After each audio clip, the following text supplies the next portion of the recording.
After faltering in the opening game, the Uganda Rugby Cranes will be looking to correct the mistakes made on Saturday as they aim to stay in contention for a Rugby World Cup slot.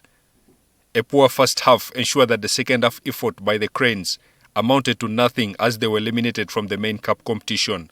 The technical team went back to the drawing board and are determined to find a solution ahead of tomorrow's clash against Burkina Faso. On our side, as the technical and tactical aspect, I think we've tried to correct very much on the attack, and then also on defense, especially on the fielding, and then also the breakdown was a little bit poor during the first game against Zimbabwe, and I think the Burkina Faso players are literally bigger than us, or twice bigger than our size, and I think they would want also to capitalize on our breakdown. We have Redo coming in for 12, and then also Alex starting at 8. And also on the bench we have Marco Moding, who wasn't on the earlier bench, and then also Joseph Foyet finishing up on the 23 squad of the day. A win for Uganda will see the Rugby Cranes play another placement game for 5th and 6th place on Saturday, while a defeat makes things tricky with a potential 7th, 8th placement game that could spell doom if lost. The only thing that is changing on the shape is a slight adjustment on the meters to be used in the attack and defense.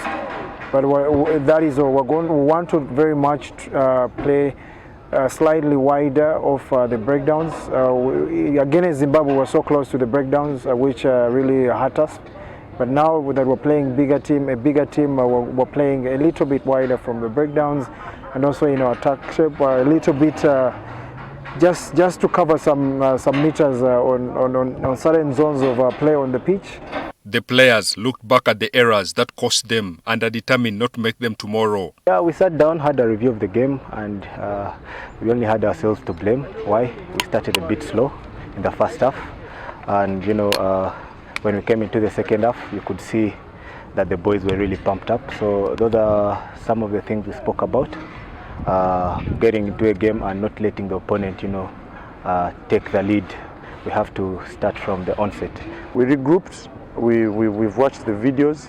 We've seen where we fell short, and we've tried to work on everything so that we prepare very well for tomorrow. We've watched Burkina Faso as well, and the team is up to it. We know all the stakes, and we know it's going to be the biggest game that we shall ever play in this tournament.